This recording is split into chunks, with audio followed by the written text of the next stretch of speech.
Hello, everyone, and welcome to the Digital Doll Diaries. Today, we will be pairing psychology and sex, both of my expertise. So, first of all, with the psychology part, we are going to be talking about manipulation.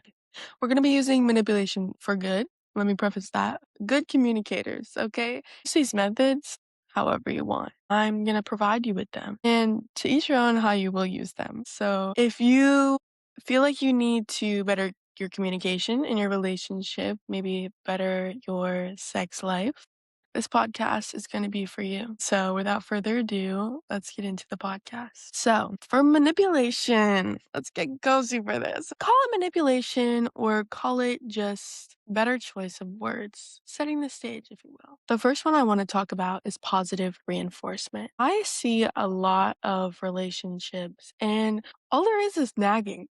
There is a lot of focus on negative things. This is why a lot of relationships don't work.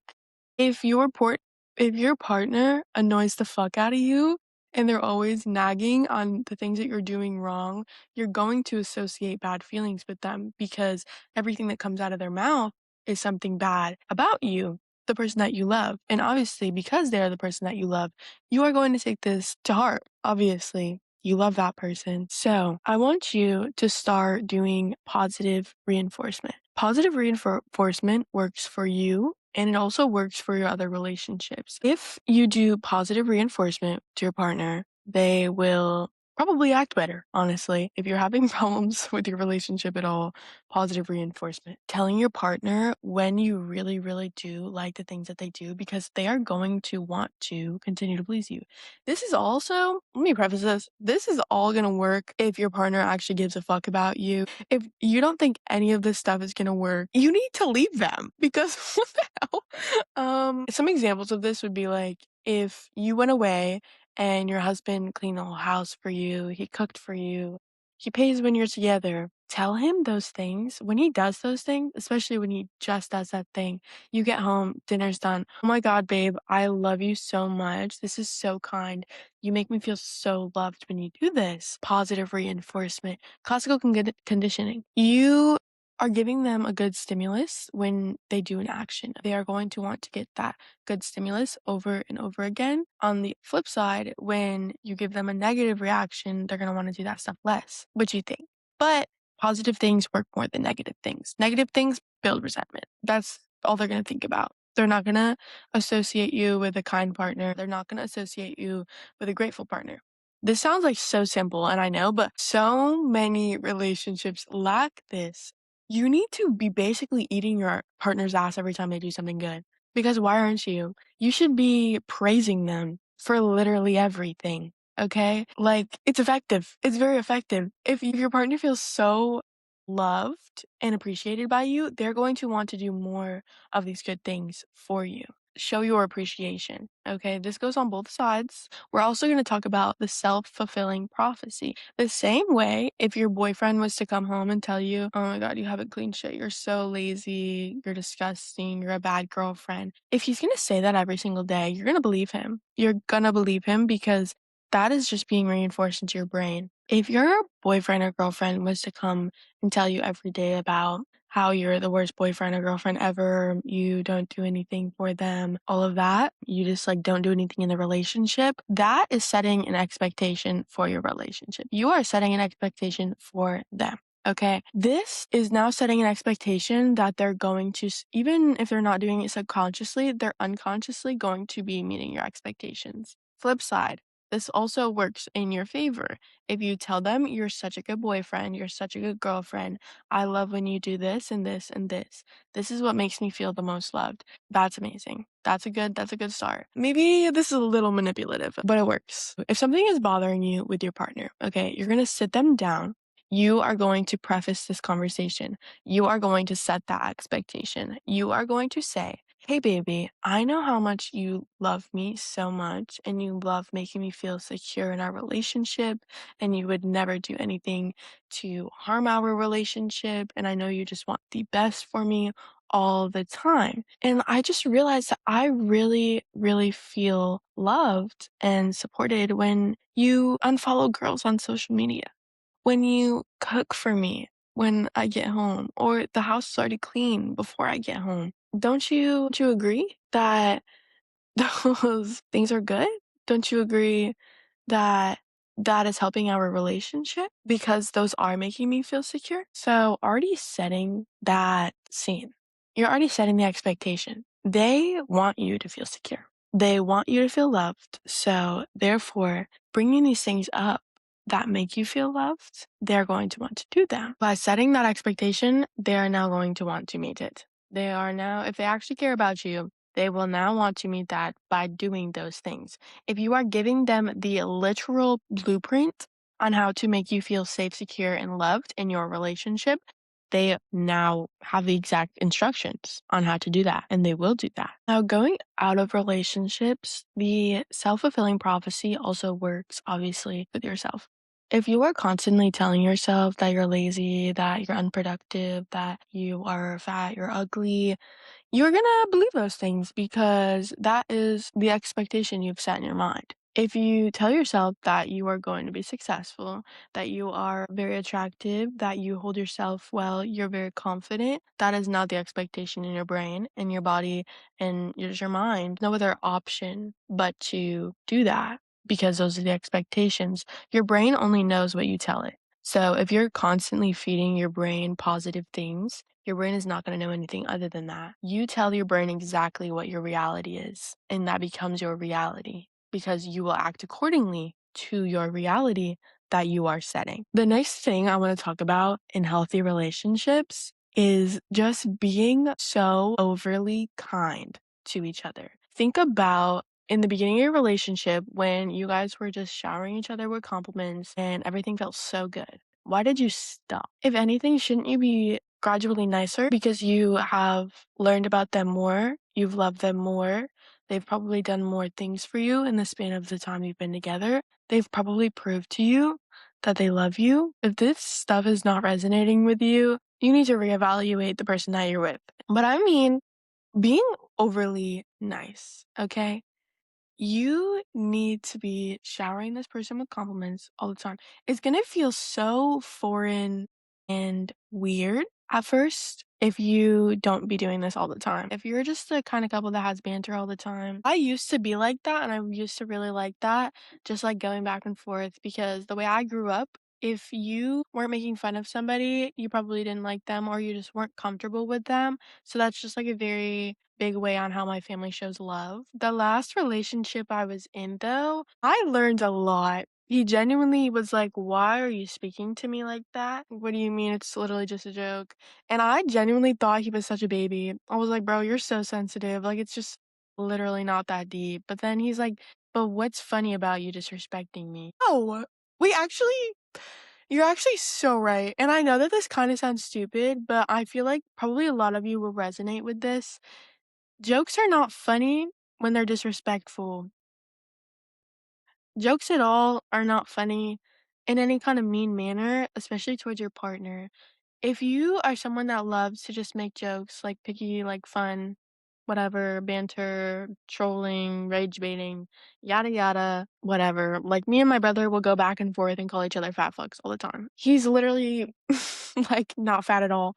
At all. I'm obviously not fat either. Like we just troll each other all the time. That's just kind of a siblings thing. I carried that into all of my relationships. I my way of joking, I'm gonna make fun of you a little bit. Like, don't bring that into a relationship. Honestly, you shouldn't really bring that into any relationship because once you start joking in a mean manner, the lines get really blurred. And then that's when people get upset. That's what people form new insecurities because all of a sudden your boyfriend, he says, your arms are getting a little flabby. You probably didn't even notice your arms. Now you're going to. Now you're going to think about that for the rest of your fucking life. That was a regular Tuesday to him. That was a joke. That wasn't a joke. Every joke has some kind of truth to it. And you're going to think about that. Don't bring jokes into relationship. It's just genuinely not worth it.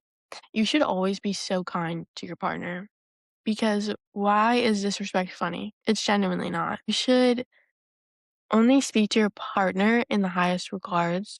with the utmost love, and your relationship would be so healthy and just filled with love and patience. Obviously, every now and then, I made jokes and we got in arguments because he's like, "Genuinely, why the fuck would you say that?" I was like, "You know what?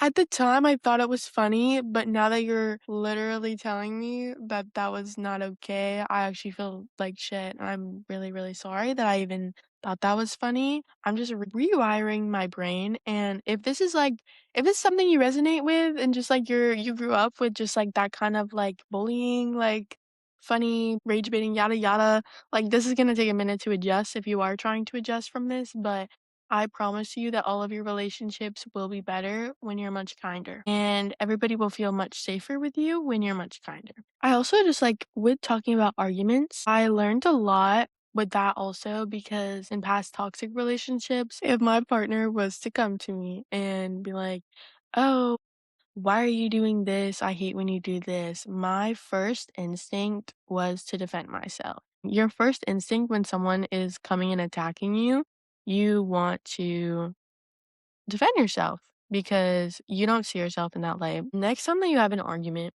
I want you to try something different. I want you take a deep breath when they come to you. They're like, "I really want to talk to you." Say, "Okay, baby, let's have a seat and talk to me." I want you to sit there completely silent the whole entire time that they speak. Do not interrupt them a single time. I don't care if you have anything to add, let them finish their whole entire thought process through. This person is coming to you because they see something wrong in your relationship and they want to fix it instead of leaving you. Think about that for a second. They see a weak point in your relationship and they love you so much that they want to strengthen it instead of leaving. Every relationship is going to have disagreements. Every relationship is going to have fights. It's very normal. We're all human. We're all different. Let them finish all the way through. It also was probably not super easy for them to come to you, especially if they're not a very confrontational person. A lot of us aren't. A lot of us would rather bottle it up and just let it go. And we think that our partners are mind readers, but they're not, obviously, because we're not mind readers. When they tell you the whole entire situation, you do not interrupt a single time. You listen to them. Actually listen. Another thing that a lot of people do, and I've done this as well, they will hear one point, they will just think about that point the whole entire time just so they can wait for that person to finish talking to be like, "Oh, so you said this. Okay, so like what about the whole entire rest that I talked about? Did you just black out for that whole thing?" And you probably did because you were focused on that one singular part that they had said at the beginning and you didn't listen to anything else they said. Why are you doing that?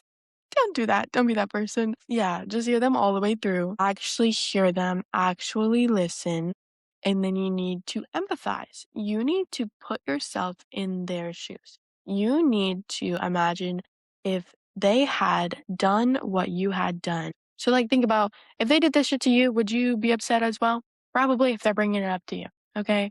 And if you wouldn't, okay, well, good thing that you're not them. Do not use your pride. This is the love of your life, I hope. This is the person that you're with. You should love them and respect them above everybody else. So this is the one person you should not have an ego with. You should not be leading with your pride with, okay? This person is being vulnerable with you and you need to treat it as such. You need to apologize. I don't even care what it was. If she said, "Well, I just didn't like the way that you texted me only twice today instead of 3 times." This might seem so silly to you, but she's coming to you because it bothers her. She's coming to you because she's giving you an opportunity to make your relationship better. You need to be grateful. Change your mindset and be grateful for conversations like this, for arguments. You need to take her complaints and take her confrontation as a blessing. Take it as a blessing. Thank you so much, baby, for bringing this information to my eyes. I didn't see it like that before, and I'm so glad that you were able to speak up and that you were able to tell me that something is wrong and something didn't feel right in our relationship. And because you love me so much, you want to fix this. Just say that. You are setting the tone of being respectful. You're being grateful. Your partner is going to want to keep coming to you because the second you shut them down, they are never gonna wanna come to you again. They have just deemed you as unsafe and reactive. If you are someone that's gonna get defensive and pissed off every single time someone brings up something that they do not like, that person's not for you. And the person that's bringing this stuff up to you, they're gonna realize that you're not the person for them because they don't feel safe with you. They don't feel safe to tell you anything. And they're going to realize that this person genuinely doesn't care if I live in discomfort for the rest of our lives. That is literally what you're telling your partner anytime that you react in a negative way when they are genuinely coming to you with a problem that they have. Even if this problem doesn't seem like a big problem to you or you don't agree with it, listen and act accordingly because if you don't, you might lose them, or at least they're gonna slowly start shutting down and you're cutting off that communication. And that's when resentment builds, and that's when relationships fail because you don't feel safe expressing your emotions and your feelings with that person. So just make your partner feel safe. And then when you have said that, then address the problem. I'm so sorry, baby, that I made you feel like that. That was not my intention. Let them know that your intentions are never to harm them. All of it, like your intentions are never to harm them. You do love them. Reassurance, reassurance. It needs to be like when you're having arguments, it needs to be a sandwich. Thank them, reassure them that this was the right thing to come to you, reassure them that they can come to you at any time, reassure them that you love them, go into your apology, then you're going to talk about next step actions. Okay, baby, instead of that, what I did that upset you, next time I'm going to do this. Would that make you feel better? Yes, actually that would. Or no, would you actually be able to do this? That makes me feel really, really loved when you do this. Is that something that you're able to do? 9 times out of 10, they're going to say, yes, of course. Anything to make you feel secure and loved. You hug, you kiss. That's the end of the argument. That really should be the structure of all arguments. And then literally more reassurance at the end. Now you're building that foundation with your partner. I love and respect you. You can come to me. I'm your safe space. I am always listening. I am always adapting. Always want to be the person that you can come to, the person that you know will never be upset because you are expressing how you feel. And you need to be that person for your partner. If your partner isn't that person for you, why are they your partner? If you don't feel safe with them, why are they your partner? The fuck? Okay. Okay. I feel like that was all the heavy part. But I hope that you guys could use that into your relationships, your future relationships, your current relationships. Be healthier, guys. Show each other genuine love, please. And you will be so much happier in life completely. Because you need to show yourself all of that love too. All of the stuff I just talked about, you can use with your relationship with yourself. Okay, let's get into the fun part. My favorite part, actually. Like I said at the beginning, I want to show you guys my expertise in both psychology and obviously, y'all have probably seen me on some other sites. Okay, so you probably know my level of expertise. So today, this is for mostly for the girls, for the gays. The guys, if you want to like listen to this and then tell your girlfriend like, "Oh, we listen to this podcast," or maybe we should listen to this podcast together. And just to spice up the bedroom, maybe try something new. We are gonna be talking about the gluck gluck head blowjobs. That is exactly what we're gonna be talking about. Okay, I'm going to give you the how to give the best blowjob you've ever given. So, the main thing with any head, the main thing is foreplay. Both genders love foreplay. They love the tension build. You should make this partner so hot and heavy before you even take off their pants. You need to be setting the scene, you need to be setting the mood. You need to be getting them ready. By the time that you are actually touching this person, they need to be, I'm about to explode. Let's set the scene. Y'all are making out, it's getting hot and heavy. We're gonna say in this scenario, you're laying down on the bed. He's shirtless and he just has his underwear on. That's where we're at right now. You guys are already taking your clothes off. You guys are making out with this person. It's getting hot and heavy, maybe like little lip bite, whatever you're into, whatever you're into. You're gonna start kissing this person's neck. Your kiss all the way down their body slowly. Everything about this has to be antagonizingly slow. so slow. Because honestly, I feel like that is a big problem in a lot of our sex lives. It's so fast. Take your time with your partner. Be present with them, okay? Even if they're not your partner, maybe this is like a hookup, whatever. I don't care. Here, I'm teaching y'all how to be memorable. This person will be thinking about you for the rest of your fucking life. And they're going to be thinking about this exact moment for the rest of their life. So, like I said, everything is slow. I saw this one podcast, it was a sex therapist. They had like a raisin and they wanted you to smell the raisin. They wanted you to feel the wrinkles in the raisin.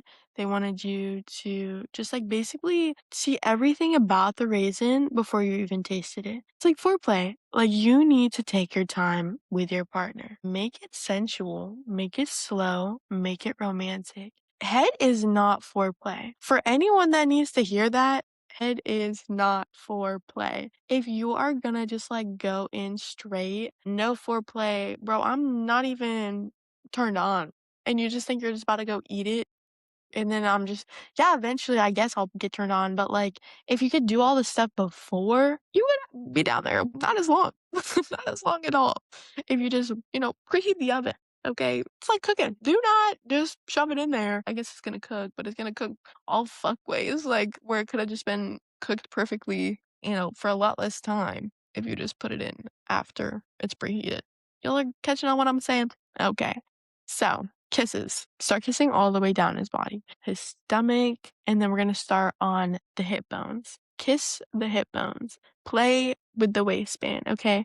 We are teasing. We are building the tension. Kiss his V-line. Kiss his hip bones.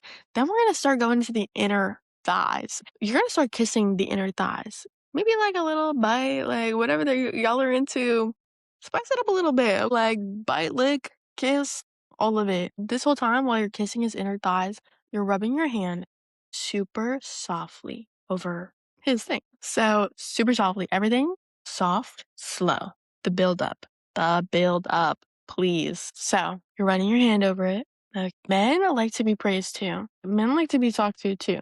Be confident. Confidence is so hot in the bedroom. The bedroom is the one place not to be insecure because, babe, obviously this person is attracted to you. You got this far already. Be confident. Just be like, oh my God, wow, you're so hard for me. And like, you're so turned on. Like, that's so hot and everything. Then you're going to softly put kisses on his, and just through the underwear though. The underwear is still on. Very soft kisses. And then finally, you're going to say, do you want to take these off for me, baby? Bro's gonna be ripping that shit off. He's gonna be ripping that shit off so fast. He's gonna be like, I am ready. Please devour me. Please, please, please, please. That's gonna be him. That's gonna be him, babe. So he takes them off. Okay. The praise. Praise, praise, praise, praise. I don't care if this is the smallest thing you've ever seen. I don't care. The bush is bigger than the actual statue. Like, you are gonna praise it. Wow, this is the prettiest I've ever seen.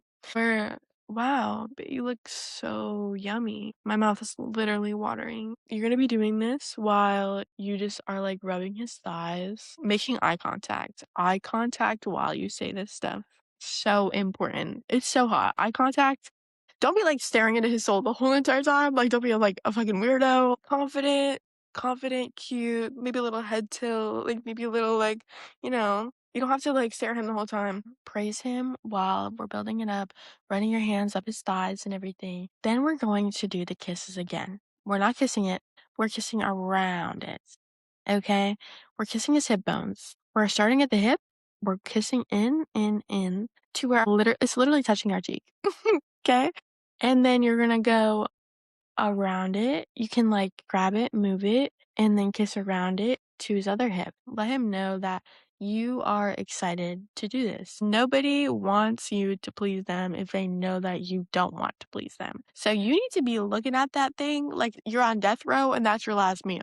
You want this man to feel like, oh my God, I have the biggest in the world. I have the prettiest in the world. Like, and this girl wants me so bad. She is acting like she's going to die without it.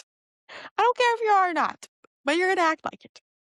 Bro was probably already like foaming at the mouth. Okay. Now we are going to start touching it. So now we are going to kiss it. We are going to start all the way from the top, just light, super light kisses, okay? All the way down to his balls, okay? Just super light kisses. You're saying something, like maybe say like one or two things, like, I'm so excited to taste you, and I know you're gonna taste so good. Just stuff like that. It's all. It's all. Because imagine if you said that shit to you. Lord have mercy. Like, you would be ready. You would be ready. So, like, just the praise. Everybody loves praise. Everybody loves praise. And also, like, you are in your most vulnerable state right now. You are butt ass naked. Make that person feel so hot. Also, literally, while I'm saying this, honestly, and if you're listening to this, also do the same shit. Honestly, all the same steps could be followed too. Like kissing it, kissing around it, like all of that. Literally, all of this could be for both genders, guys. So take notes. Both of y'all, take notes, please. Okay, so we're kissing it. We're kissing it, okay? Then we are going to lick it. Soft, slow, again. Start literally from the balls all the way up. One, super slow. Make eye contact if you're feeling sexy and hot, confident, okay? If you're also, I fear, if you are making eye contact during this time, like he's more vulnerable than you. He is the one being subjected to this. So if you are able to feel confident and you're able to like make that eye contact and make these moves, say these things, that man is remembering you forever. Trust. Okay, so you're gonna lick all the way up, and then now we shall begin. Literally, all of that was the foreplay. This man probably already has like pre cum on it, whatever. It's probably glistening like a mushroom. But yeah, so now we're going to start and we're going to swirl our tongue just around the tip. Super slow, super light, like everything else, guys. That's when you can tell him, like, wow, you taste so good and everything. Then we're going to start slowly putting our mouth on it. With every head bob, you're going to go down a little deeper. I don't care if the shit's 2 inches. Bitch, start with a quarter and then go down just a little bit every time. Like, it can work. It can work with any size. Okay, so then you're gonna go and you're gonna keep going until you literally put that whole entire thing in your mouth. If he is more well endowed, just try the best you can. Go as far as you can. Go as far as you can. If you have a gag reflex, men like that. Men like it when you gag on it, it's hot. Makes more saliva for you. Better for everybody. That's another thing. Bitch, you better be spit on it. Spit on it. This shit better be fucking a slip and slide. Like, this shit is gonna be, needs to be so wet. Nobody wants to be getting fucking Indian burn. Like, make that shit wet. Like, imagine if he was DJing it and it was fucking dry as hell. No, that would not feel very nice. That would not feel nice at all, actually. So, don't be doing that shit to him. Do not be doing that shit to him. I know they be doing that shit on their own. Just raw dogging it. We want to do it better than he even does it. Okay. So make sure that shit's wet and slippery. Okay, you went all the way down. You deep throated that. Period, queen. As you should. Love to see it. You're going to come back up. Now, we are going to incorporate the hands. Your fingers should be literally connected to your lips the whole entire time. Your head's going down, your hand's going down. Your head's coming up, your hand's coming up. And I want you to slightly turn it like this the whole time you're going up and down. Okay, it's going to feel really good for him. So we're doing that. We're getting our moans. Make noises. Men just love the noises. Moan when you are doing it. I don't care if it's, like I said, I don't care if it's 2 inches. Moan.